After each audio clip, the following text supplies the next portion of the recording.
इस बकरा ईद बनेगा ऐसा आलू गोश्त के रोटियां कम पड़ जाएंगी, इतना लजीज बनकर तैयार होगा। अस्सलाम वालेकुम एवरीवन, वेलकम करती हूँ आपका हिट टेस्ट पर। तो ये मज़ेदार आलू गोश्त बनाना बहुत ही आसान है, लेकिन फ्लेवर बहुत ही शानदार निकलता है। चलिए स्टार्ट कर लेते हैं। बिस्मिल्लाहिर्रहमानिर्रहीम। तो देखिए, सबसे पहले मैंने इसके लिए एक प्रेशर कुकर लिया है, जिसमें मैंने पौना प्याली ऑयल डाल दिया है। और ये 1.5 किलो गोश्त है, जिसमें मैंने 1 स्पून नमक ऐड किया है। गोश्त को अब हमने भून लेना है। तो ये है स्पेशल टिप आपके लिए कि अगर आप कुर्बानी का गोश्त बना रहे हो तो उसमें सबको थोड़ी ज़्यादा शिकायत होती है कि एक स्मेल सी आती है, हीक आती है। तो आपने क्या करना है कि इस तरीके से आपने गोश्त को ऑयल के साथ पहले भून लेना है 6 से 7 मिनट।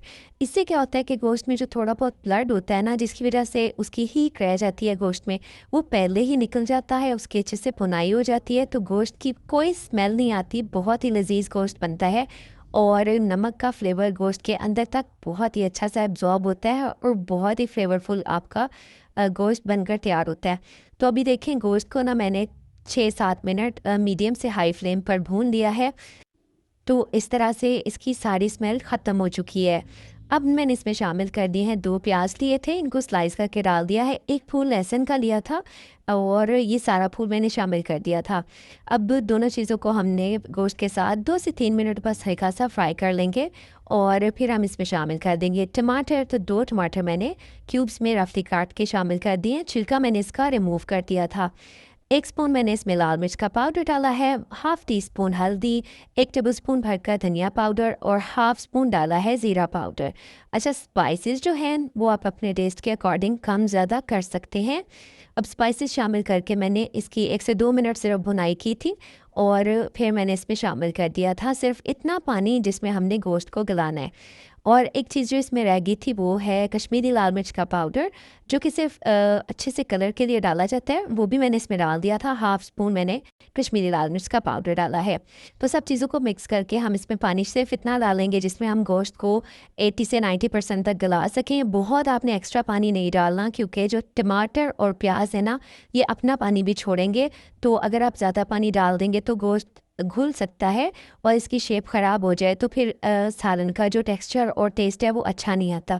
तो इसलिए बोटी अच्छी गली भी होनी चाहिए और इसको टूटना भी नहीं चाहिए। इसलिए आपने पानी सिर्फ इतना शामिल करना है जिसमें गोश्त अच्छी तरह से गल जाए। तो तकरीबन 2 कप पानी मैंने इसमें डाल के और इसको कुक कर लिया था 12 से 15 मिनट। तो वेट चलने के बाद 12 से 15 मिनट मैंने इसको कुक किया है। तो गोश्त जो है 80 से 90% तक डन हो चुका है। थोड़ा सा गुंजाइश आपने छोड़नी है, क्योंकि अभी हमने इसकी भुनाई करनी है और ये आलू के साथ दोबारा कुक होगा। तो इसलिए आपने गोश्त को फुली कुक नहीं करना। अभी हम गोश्त को भूनते जाएंगे, लेकिन साथ हम इसमें डालेंगे 1 स्पून क्रश्ड अदरक का, क्योंकि लहसुन हम पहले से शामिल कर चुके हैं। अदरक अगर आप भुनाई के टाइम डालें तो इसका ताज़ा ताज़ा सा टेस्ट बहुत ही अच्छा लगता है। अच्छा, इसी स्टेज पर हम शामिल कर देंगे आलू भी, ताकि आलू भी गोश्त के साथ अच्छे तरीके से भुन जाएंगे, क्योंकि गोश्त की हम ऑलरेडी एक भुनाई कर चुके हैं और बाकी की जो थोड़ी बहुत भुनाई है वो हम आलू के साथ करेंगे। तो आलू की भी जो कच्चा सा टेस्ट होता है वो भुनाई के दौरान ख़त्म हो जाएगा और बहुत ही लजीज आलू गोश्त बनेगा। अच्छा, यहाँ पे आलू गोश्त को मज़ीद स्पेशल टच देने के लिए ना, आपने भुनाई के दौरान इसमें 2 से 3 टेबल स्पून देसी घी शामिल कर देना है। इससे बहुत ही ज़्यादा मज़े का फ्लेवर निकल के आता है। तो गोश्त को मैंने आलू के साथ भी तकरीबन 7 से 8 मिनट भून कर लिया अच्छी तरह से, और अब अच्छी सी भुनाई हो चुकी है। साथ मैंने इसमें थोड़ा सा हरा धनिया और हरी मिर्चें शामिल कर दी हैं भुनाई के टाइम पे ही, ताकि जो इनका फ्लेवर और अरोमा है ना वो अच्छा सा एब्जॉर्ब हो जाएगा और बहुत ही मज़े का इनका टेस्ट आएगा। बाकी हम एंड पे गार्निश दोबारा ऐड करेंगे। अच्छा जी, अब आपने भून लिया है गोश्त, तो इसमें शामिल कर देना है पानी। तो पानी आपने जितना ग्रेवी रखना चाहें उतनी आप शामिल कर सकते हैं।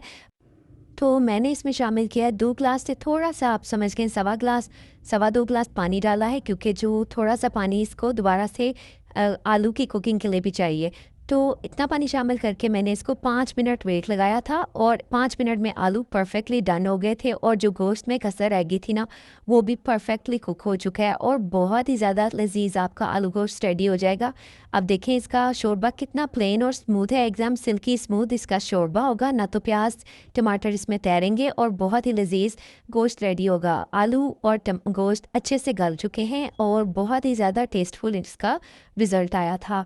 आखिर में आपने इसमें धनिया शामिल करना है, थोड़ी हरी मिर्चें डाल दें और फिर थोड़ा गरम मसाला, फ्रेश कुटा ज़ीरा और थोड़ी सी काली मिर्च ना आपने ऊपर से इस तरह से डाल के और इसको 2 मिनट दम दे देना है। और देखिएगा कितना लजीज और शानदार आलू गोश्त बनकर तैयार हो जाएगा, एकदम खुशबूदार, फ्लेवरफुल और बहुत ही ज़्यादा टेस्टी। तो उम्मीद करती हूँ आज की ये मज़ेदार सी रेसिपी आपको अच्छी लगी होगी। अच्छी लगी है तो प्लीज़ लाइक कीजिए, शेयर कीजिए, चैनल को सब्सक्राइब करके बेल आइकन को प्रेस कर लें। फिर मिलेंगे नेक्स्ट वीडियो में, तब तक के लिए अल्लाह हाफिज़।